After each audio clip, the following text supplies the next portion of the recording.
Hello, everyone, and welcome to another current affairs session on our channel. I hope you all are well.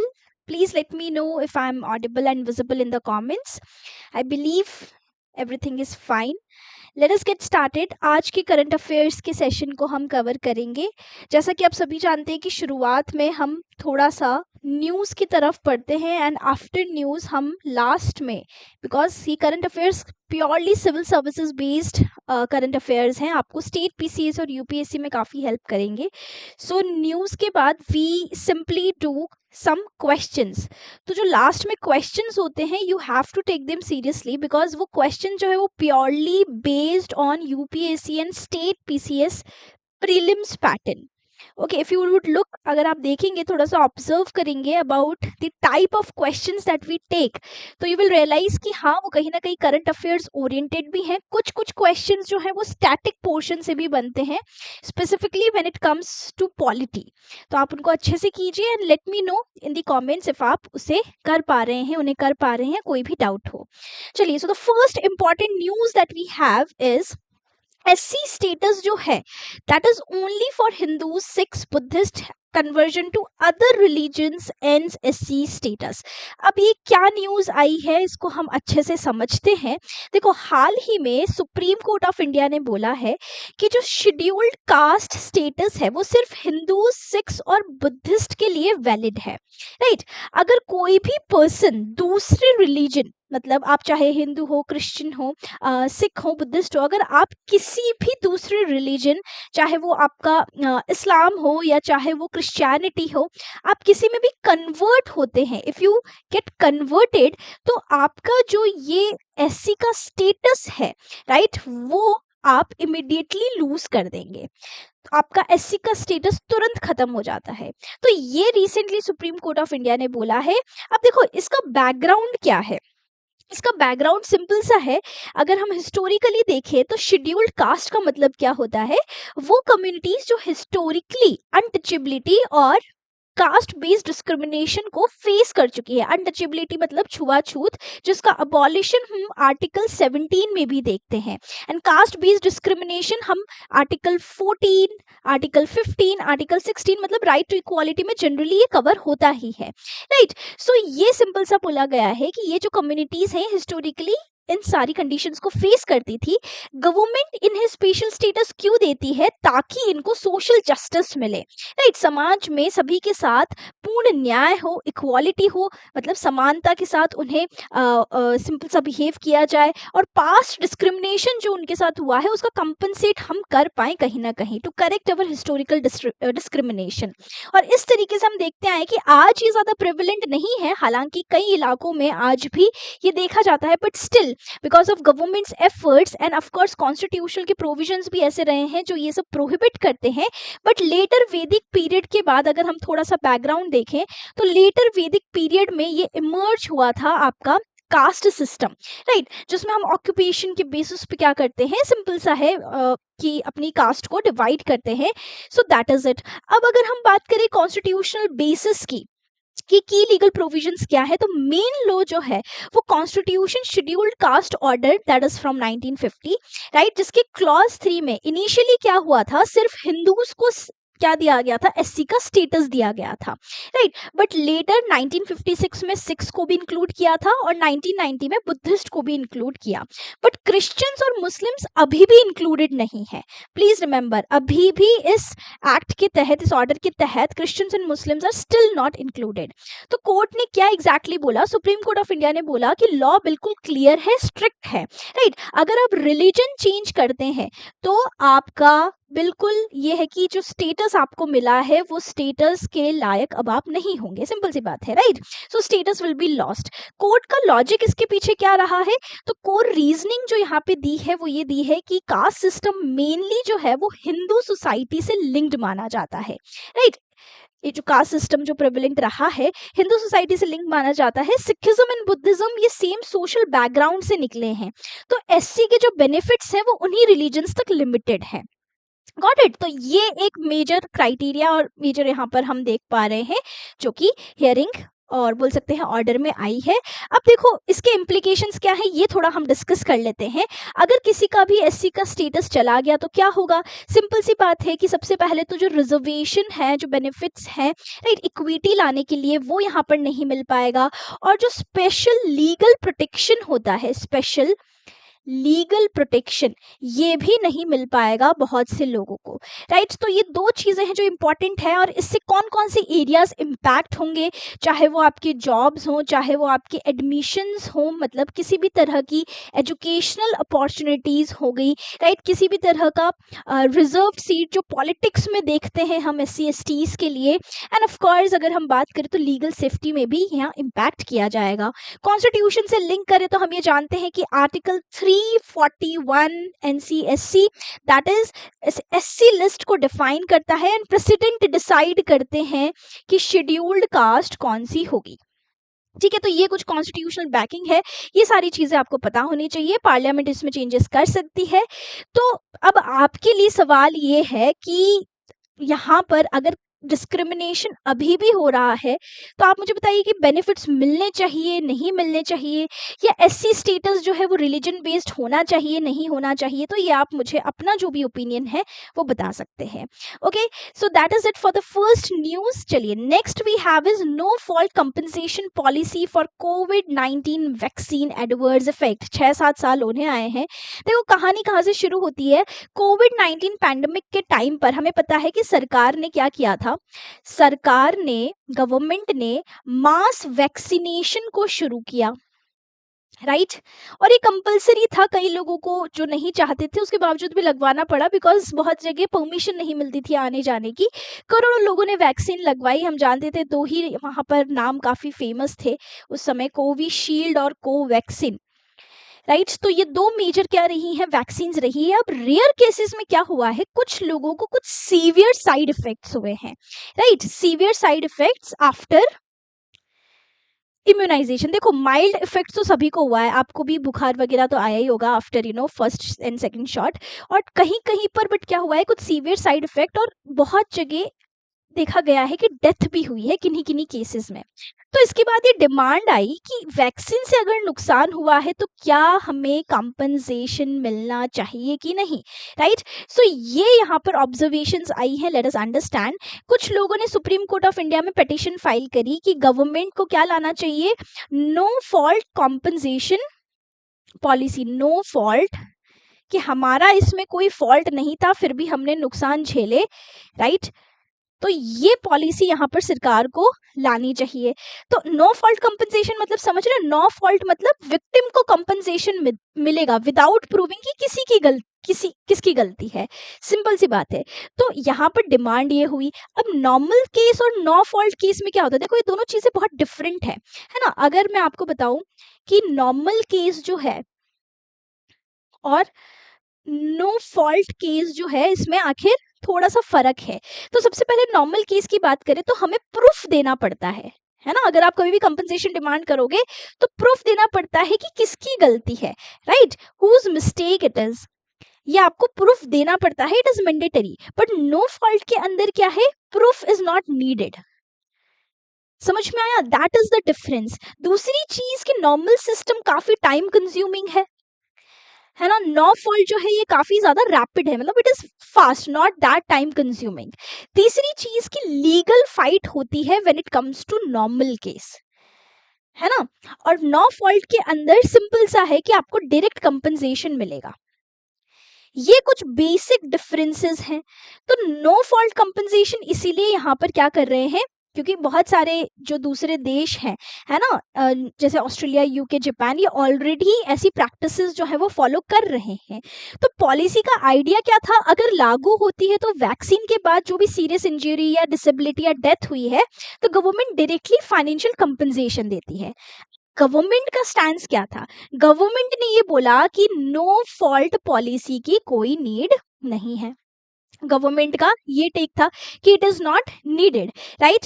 क्यों needed नहीं है, क्योंकि इन्होंने बोला हमारे पास ऑलरेडी सिस्टम है। कौन सा सिस्टम है, एक सिस्टम है AEFI। AEFI is advanced event following immunisation monitoring, right. और कंपनसेशन इन्होंने बोला तब मिलता है तब मिलता है जब क्लियर लिंक प्रूव हो कि ये वैक्सीन से ही हुआ है। ये यहाँ पर गवर्नमेंट का स्टैंड था, ये गवर्नमेंट का टेक है, ठीक है। अब सुप्रीम कोर्ट का क्या कहना था? सुप्रीम कोर्ट ऑफ इंडिया ने गवर्नमेंट को फोर्स किया भी नहीं कि आप पॉलिसी बनाएं, बट वैक्सीन की सेफ्टी मॉनिटरिंग इंपॉर्टेंट बोला, और ये बोला कि आप ट्रांसपेरेंसी और अकाउंटेबिलिटी एम्फसाइज करें, तो आप ट्रांसपेरेंट रखें चीज़ों को। बट ग्लोबल कंपैरिजन में देखें तो कुछ कंट्रीज में ऑलरेडी नो फॉल्ट स्कीम्स है, यूएसए यूके, वहाँ डायरेक्ट कंपनसेशन है, लीगल फाइट नहीं करनी पड़ती। तो बस यही है, पॉलिसी के फेवर में अगर ये रहता तो पब्लिक का ट्रस्ट बढ़ता है, लोग वैक्सीनेशन से नहीं डरते और विक्टिम्स को भी रिलीफ मिलता है ना। तो ये एक ऐसी चीज है। देखो एक और चीज मैं यहाँ बता दूं, कोर कॉन्सेप्ट जो है वो ये है कि AEFI जो मैंने आपको बताया, इसका क्या मतलब है? इसका मतलब है adverse event okay following immunisation. तो ये आ सकता है एग्जाम में, सीधे सीधे ये पूछ सकते हैं, राइट। और इसका सीधा सा मतलब है कि वैक्सीन के बाद कोई नेगेटिव हेल्थ इफेक्ट हुआ है कि नहीं हुआ है, तो सरकार ने बोला ये हम ऑलरेडी मॉनिटर कर रहे थे। तो ये यहाँ पर एक बहुत इम्पॉर्टेंट इशू है जो रेज हुआ है, ठीक है। तो इंडिया ने इसे अभी अडॉप्ट नहीं किया है and it has been going in the court. तो ये कुछ पॉजिटिव ऑब्लिगेशन है राइट टू लाइफ को लेकर इस तरीके से। इसके अलावा अगर हम देखें तो ये सारी चीज़ें लिखी हैं, है ना। लाइबिलिटी क्या है, कुछ जुडिशियल स्टैंड जैसे गौरव कुमार बंसल और यूनियन ऑफ इंडिया का रहा है कि एनडीएमए के रिगार्डिंग जो कंपनसेशन गाइडलाइंस रही है कोविड-19 डेथ को लेके, जेकॉब पुलियल, ये भी एक इम्पॉर्टेंट केस है, ठीक है। कॉमन साइड इफेक्ट्स देखो, जैसे कि मॉडरेट टू सीवियर रहे हैं, टायर्डनेस, हेडेक, फीवर, ये तो ठीक है। बट रेयर के अंदर ना बहुत ज़्यादा चीज़ें, जैसे कि यहाँ पे देखो ये बहुत इंपॉर्टेंट है, माइकोकार्डिटिस एंड पेरिकार्डिटिस। मतलब इसमें जो आपकी दिल की मसल्स होती है, उसकी लाइनिंग जो होती है, वहाँ पे फुलावट, इन्फ्लेमेशन हुआ, है ना, जो कि mRNA वैक्सीन से ही रिलेटेड है, फाइजर, बायोएनटेक, मॉडर्ना, ठीक है। और ये ऑब्जर्व भी की गई specifically after second dose. Thrombosis भी क्या होता है कि लोगों के सर्जरी हो रखी थी या कहीं पे ब्लड सर्कुलेशन, जहाँ बोल सकते हैं ऑलरेडी जहाँ इशू वो फेस कर रहे थे, वहाँ ब्लड क्लॉटिंग होने लगी, प्लेटलेट्स कम होने लगी। तो ये भी कुछ मेजर डिसऑर्डर है, हमने खुद ने देखा आसपास की, हाँ कई लोगों की डेथ हुई है इस चीज़ से, कुछ साइड इफेक्ट्स तो रहे हैं। अब वैक्सीन्स अलग अलग टाइप की होती हैं, DNA, mRNA, subunit live attenuated inactivated virus. तो नाम से ही आप ये समझ सकते हैं, बट आपको पता होना चाहिए वायरसेस क्या होते हैं, ठीक है। साइंस एंड टेक्नोलॉजी का हिस्सा है ये, that what is virus, what is bacteria, what is fungi. तो आपको लिविंग सेल में ही ये एक्टिवेट होता है, होस्ट में, इट नीड्स अ होस्ट। तो ये एक वायरस का मेजर फीचर है, you can read it through. Next, and once again, a very important news with respect to our environment, that is Supreme Court steps in to save the home of Gharyals at Chambal. Now, what is happening? Chambal River Supreme Court के orders आजकल काफ़ी news में है। Supreme court of India ने intervene किया है to protect gharials का habitat. Habitat क्या होता है? तो हैबिटेट का मतलब उनका घर, जहां आप रहते हैं वो आपका हैबिटेट होता है, राइट। तो घड़ियाल जो है उनका स्पेसिफिकली जो हैबिटेट चंबल रिवर में है, वहां पर सुप्रीम कोर्ट ने इंटरवीन करके बोला है कि आप क्या करें, आप इनके घर को प्रोटेक्ट करें। क्यों? क्योंकि बहुत सारी इलीगल एक्टिविटीज हो रही हैं, राइट। साथ ही में इन्वायरमेंटल डिग्रेडेशन, मतलब आपका पर्यावरण दूषित हो रहा है, बहुत ज़्यादा डिग्रेड हो रहा है। इन्वायरमेंटल डिग्रेडेशन की वजह से इनकी पॉपुलेशन जो है वो बहुत ज़्यादा खतरे में है।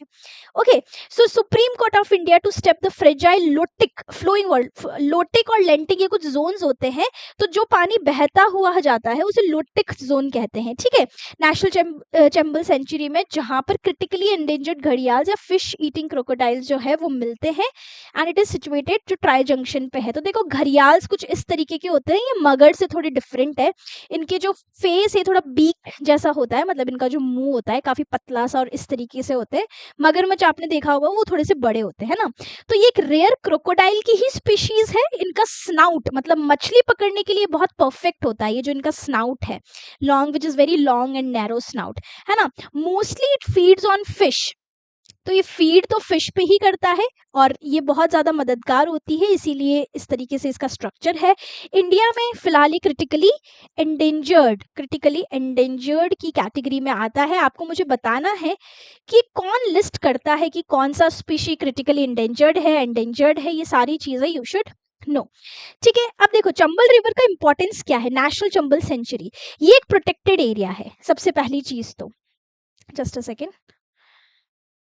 Okay, so what is it, it is a protected area. आपने प्रोटेक्टेड एरिया, रिजर्व्ड एरियाज इनके बारे में सुना होगा। प्रोटेक्टेड एरिया है, 3 स्टेट्स को कवर कर रहा है, राइट, राजस्थान, मध्य प्रदेश, उत्तर प्रदेश। मतलब अगर मैं आपको मैप पे दिखाऊं तो देखो चंबल कहाँ से गुजरती है, ये अगर आप देखेंगे तो यू विल रियलाइज कि सबसे पहले तो ये आपकी विंध्य है, देखिए ये आपकी पूरी विंध्य है, विंध्य रेंजेस ऐसे जाती हैं, और ये आपकी सतपुड़ा है, राइट। अब ये जो आपकी चंबल रिवर है, ये कहीं ना कहीं विंध्य रेंजेस से ही क्या कर रही है, ओरिजिनेट कर रही है, right. It flows something like this, ये राजस्थान में होते हुए फिर आगे जाके यमुना की ट्रिब्यूटरी है, तो यमुना में जाके मिलती है। अगर मैं यहाँ पर बनाऊं यमुना को, तो यमुना यमुनोत्री ग्लेशियर से आ रही है, और इस तरीके से यमुना जाती है जो कि आगे गंगा में मिलती है। गंगा भगीरथी अलकनंदा से सोर्स है जो मर्ज करता है देवप्रयाग में। गंगा कुछ ऐसे बहती है, right, and then it enters Bangladesh. तो यहाँ पे प्रयागराज में यमुना मिलती है, यमुना में चंबल मिलती है, और चंबल के ऊपर गांधी सागर डैम है, राइट। इसके अलावा अगर हम बात करें तो राणा प्रताप सागर डैम है राजस्थान के अंदर। तो इस तरीके से चंबल फ्लो करती है। यहाँ से अरावली से एक ट्रिब्यूटरी भी चंबल की निकलती है जिसको आप बनास कहते हैं, राइट। तो आप देखेंगे कि पूरी सेंचुरी जो है वो आपको किस तरफ मिलेगी, ऑन द बॉर्डर्स। ये पूरा आपका जो बॉर्डर एरिया है राजस्थान, मध्य प्रदेश और किसका, उत्तर प्रदेश का, राइट। तो इसलिए ये सेंचुरी काफी ज्यादा इंपॉर्टेंट हो जाती है, इकोलॉजिकली सिग्निफिकेंट रिवराइन है, ठीक है, बहुत। अगर हम बात करें तो ये काफी बड़े स्ट्रेच में है। अब क्यों इंपॉर्टेंट है, क्योंकि घड़ियाल का लास्ट स्ट्रॉन्ग होल्ड है चंबल एरिया के अंदर इंडिया में, और क्लीन रिवर्स में से एक है Chambal river, right. Comparatively it is very less polluted then other rivers, और बायोडाइवर्सिटी हॉटस्पॉट है। अब इन्वायरमेंटल डिग्रेडेशन में क्या हो रहा है, इन्वायरमेंटल डिग्रेडेशन की बात करें तो चैलेंजेस देखिए, ये रहे चैलेंजेस। चैलेंजेस में सबसे पहला चैलेंज है इलीगल सैंड माइनिंग, ठीक है।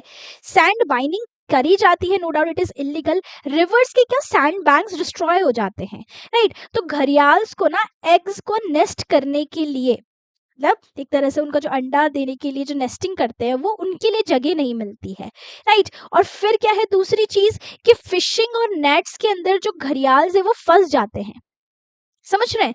तो फिशिंग भी हो रही है, they accidentally struck into the fishing and the nets. तीसरा river pollution, water quality degrade होती है, ह्यूमन डिस्टर्बेंस भी है। तो ये सारे रीजन है major, illegal sand mining and everything, तो ये इंपॉर्टेंट है।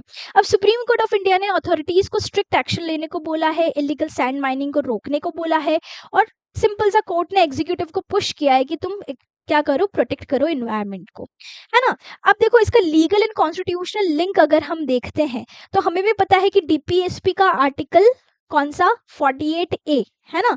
ये इन्वायरमेंट की बात करता है, स्टेट का ड्यूटी है इन्वायरमेंट को प्रोटेक्ट करें, और सिटीजन्स का भी ड्यूटी है आर्टिकल 51A क्लॉज G में, राइट। तो आप इसे लिंक करते हुए जाएंगे कि we have to protect the nature, okay. अब वही ये चीज इंपॉर्टेंट क्यों है, क्योंकि रेयर स्पीशीज एक्सटिंक्ट होते हैं, रिवर इकोसिस्टम कोलैप्स होता है, इलीगल माइनिंग ये भी एक बड़ा फेलियर है, राइट, गवर्नमेंट के एंड पे। तो ये सारी चीजें यहाँ पर मैंने दी हैं, सैंड माइनिंग, राइट, इशू क्या रिलेटेड है, लेजिस्लेटिव फ्रेमवर्क किस तरीके से काम कर रहा है, so can go through it. अब देखो यूपीएससी ने पहले भी सवाल पूछा है मेजर मिनरल्स और माइनर मिनरल्स के बीच में, राइट। तो ये बहुत इंपॉर्टेंट है, ये आखिर होते क्या है और इनके क्या क्या एग्जाम्पल्स हैं। तो देखो मेजर मिनरल्स, माइनर मिनरल्स की बात करें तो मिनरल सबसे पहले क्या है, नेचुरल सब्सटेंसेस है ना। नेचुरल सब्सटेंसेस जो हमें अर्थ के अंदर मिलते हैं, राइट। अर्थ के अंदर कैसे मिलेंगे, in the form of rock. Rock जब वेदर होता है तो हमें मिनरल्स मिलते हैं। रॉक्स होते क्या हैं, accumulation of mineral only, right. अब मेजर और माइनर मिनरल्स, देखो मेजर मिनरल्स क्या है, सबसे पहले हम मेजर कवर करते हैं, दूसरे होते हैं माइनर, ठीक है। तो मेजर मिनरल्स क्या है, वो मिनरल्स जो इकोनॉमी के लिए बहुत इंपॉर्टेंट है, लार्ज स्केल माइनिंग में जो यूज होते हैं, और ये वो मिनरल्स है जिन्हें सेंट्रल गवर्नमेंट रेगुलेट करती है, गॉट इट। जैसे कि आप खुद बताइए कौन कौन से हो सकते हैं, आयरन ओर हो गया, राइट, कोल हो गया, इसके अलावा और कौन से मिनरल्स हो सकते हैं, मैंगनीज हो गया, लाइमस्टोन हो गया, बॉक्साइट हो गया, ये सब कुछ आपके मेजर मिनरल्स हैं, गॉट इट। ये मिनरल्स के और आपको क्वेश्चन में पूछा है। हैवी इन्वेस्टमेंट इसमें चाहिए, एक्सपोर्ट इंपोर्ट में यूज होता है, इंडस्ट्रियल बैकबोन की तरह काम करता है। माइनर मिनरल्स क्या होते हैं? जो लोकल यूज के लिए होते हैं। Got it. लोकल यूज के लिए स्मॉल स्केल एक्सट्रैक्शन होता है और इनको जनरली स्टेट गवर्नमेंट्स जो है वो रेगुलेट करती है। तो this is the basic difference. Sand हो गया, gravel, building stone, marble, right. तो यहाँ पर एक और आपको एमएमडीआर एक्ट भी पता होना चाहिए, ठीक है, कि एमएमडीआर एक्ट क्या है। माइंस एंड मिनरल्स जो डेवलपमेंट एक्ट है, राइट, 1957 में आया था, तो वो भी आप कवर करें, read it out, that is also very important. अब बात करते हैं कि minor minerals, major minerals, right, इनमें क्या क्या चीज़ें हैं, ये मैंने आपको सिंपल सा बता दिया है। पर माइनर और मेजर मिनरल्स के बीच में डिफरेंसेस और एमएमडीआर एक्ट से क्वेश्चंस आते हैं। नाउ द क्वेश्चन इज कि इनमें से कौन से मेजर मिनरल है? Bentonite, chromite, kyanite, sillimanite. आप खुद बताएंगे कि कौन सा जो है वो यहाँ पर मेजर मिनरल्स का हिस्सा है। यस, टेक योर टाइम, थोड़ा सा दिमाग लगाइए। बेंटोनाइट क्या होता है? एक टाइप की क्ले है, मिट्टी है ना। अगर आपने देखा होगा तो वाटर एब्जॉर्ब करता है तब ये फूल जाता है, राइट। तो क्या ये मेजर मिनरल में आएगा? सोचिए आप खुद ही। बेंटोनाइट इज माइनर मिनरल, ठीक है, मेजर नहीं है। तो पहला गया, जब पहला गया तो फर्स्ट और सी आपके कैंसिल हो जाएंगे। अब आपको देखना है या तो 4 सही है, राइट, 4 तो हमें सही दिख रहा है, 2 और 3 चेक करने हैं। तो बताइए क्रोमाइट और कायनाइट। क्रोमाइट की अगर हम बात करें, what do you think it is? Chromite क्या है? अगेन ये एक बहुत इंपॉर्टेंट मिनरल है, इसमें आयरन का भी प्रेजेंस होता है। ये इंडस्ट्रीज के लिए भी इंपॉर्टेंट है, स्टेनलेस स्टील भी बनाने में यूज होता है, ठीक है, ध्यान रखिए। सो साउथ अफ्रीका, कजाकिस्तान, इंडिया, ये काफी ज्यादा यहाँ पर अगर हम देखें तो मिलता है। तो क्रोमाइट आयरन ओर नहीं है, क्रोमाइट एक्चुअली आता है क्रोमियम से, है ना। तो आपने निकल, क्रोमियम, कोबाल्ट, इनके बारे में सुना होगा, दे आर इंपॉर्टेंट मिनरल्स, है ना। तो chromite is not equivalent to iron ore, but ये एक मेजर मिनरल है। तो जैसे ही सेकंड सही होता है, हम यहाँ पे डी ऑप्शन पे पहुंच गए। 2, 3, 4 they are major minerals. Done. चलिए, now it's time to do some questions. The question first is, with reference to navigation with Indian constellation, consider the following statement. देखो, ये question static plus current affairs होते हैं, जो मैं last में देती हूँ, और ये प्योरली बेस्ड है किस पे? आपके यूपीएससी पैटर्न पे। तो देखते हैं इसका क्या आंसर है। देखो, आराम से पढ़िए। It is India's indigenous navigation satellite system. पहले नॉलेज लगाइए, then use your, apply your mindset, right. थोड़े से जनरल वर्ड्स को समझिए, नैरो वर्ड्स को समझिए। Now at least 2 indigenous navigation satellites must be fully operational for NAVIC system to provide navigation services. अब देखो एटलीस्ट, राइट, फिर फैक्ट 2, ये जनरली क्या होता है? गलत होता है, राइट। ये आपको बिल्ड करना होगा।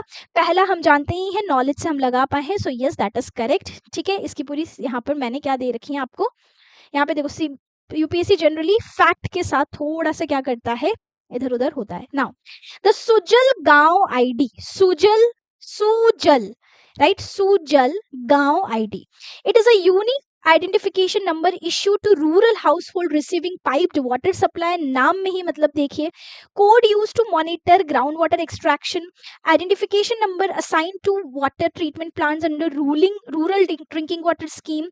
It is based on unique digital identifier that enables computer digital mapping of rural areas. What do you think? तो प्लीज ये एक वन स्टेटमेंट, ये सबसे टफ क्वेश्चन होते हैं, one statement and statement based option से रिलेटेड है। तो सुजल गांव आईडी क्या है? It is a scheme based unique digital identifier that enables complete digital mapping of rural piped water supply assets, ठीक है। यहाँ इसकी पूरी आपकी वो है explanation, you can go through it now. बहुत ही आसान एग्रीकल्चर से रिलेटेड टॉपिक है। What is it? पूछ रहा है कि which of the following climatic condition are suitable for the condition of wheat. मुझे आप पहले बताएंगे, is it a kharif crop और rabi crop?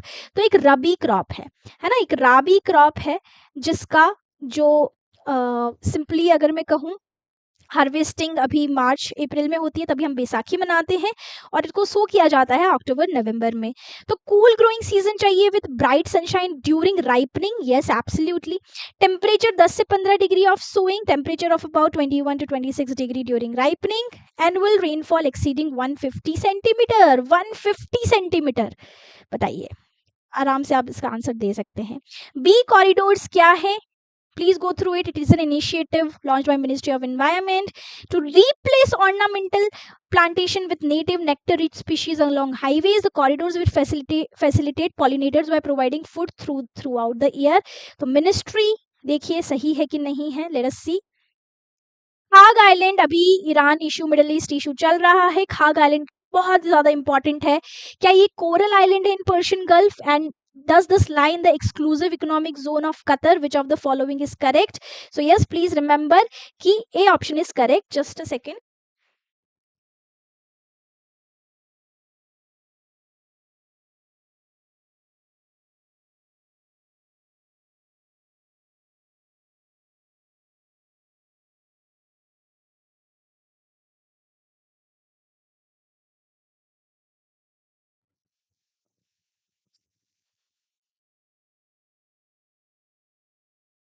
Yes.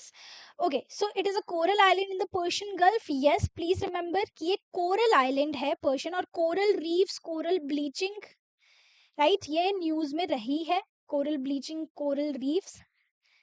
So yes, it is indeed important. 50 kilometre from the Iranian mainland, heavily bombard हुआ है. ठीक है, खाग कहाँ पर है आप मैप पे देखिए. And second thing we have is कि ये जो है it is arguably Iran most sensitive economic target. ठीक है, क्योंकि इकोनॉमी ऑयल रेवेन्यू में काफी बड़ा हिस्सा है, तो इम्पॉर्टेंट है. चलिए, ब्रिक्स ग्रुपिंग को लेकर क्वेश्चन है, ये इंटरनेशनल रिलेशन से रहता ही है. देखिए, India holds the rotational presidency of the grouping for 2026. Iran and UAE ने ब्रिक्स को ज्वाइन किया है as full time members. Decision with BRICS are taken by the majority voting among member countries. NDB of BRICS is headquarter in Beijing. तो क्या रहेगा इसका सही answer? 1 and 2 only, मतलब फर्स्ट और सेकंड सही है, थर्ड और फोर्थ यहाँ पर गलत है. अगेन इसका एक्सप्लेनेशन दिया है. So what is it? ठीक है. ओके, एनडीपी का देखो हेडक्वार्टर शंघाई में है ना. कभी कभी यही फैक्ट से ही थोड़ा सा चेंजेस होते हैं. आदिवानी क्या है? Adivaani again you can go through it. It is was launched by ministry of tribal affairs. Beta stage पर ये संथली, भीली, मुंडरी, गोंडी को सपोर्ट करते हैं, right. आदिवानी is India's first AI powered translator for tribal language. आदि पुरुष बोलते हैं ना हम, पुराने जमाने के लोग. आदि तो ट्राइबल उसी से रिलेटेड है. फिर अगेन ब्रिक्स वाला क्वेश्चन है, you can, we have just gone through that. Acid rain से रिलेटेड आसान से सवाल है. एसिड रेन क्या करता है? क्या ये सॉइल के एसेंशियल न्यूट्रिएंट्स जैसे कैल्शियम और मैग्नीशियम को डिप्लीट करता है? ऑफ कोर्स जनरल है. क्या ये sulphuric nitric acid? Of course oxides of sulphur and nitrogen, right. तो both 1 and 2. Now with reference to electrons in topological semi-metals, तो इलेक्ट्रॉन से रिलेटेड, साइंस एंड टेक्नोलॉजी से रिलेटेड, क्वांटम मैकेनिंग, क्वांटम कंप्यूटिंग से question आते हैं. इसको आप एक बार go through कर सकते हैं. So that is it from my end for today's class. Thank you so much. I'll come back with another set of news tomorrow. Till then, take care. And if you have any questions, you can post in the comment box. Thank you.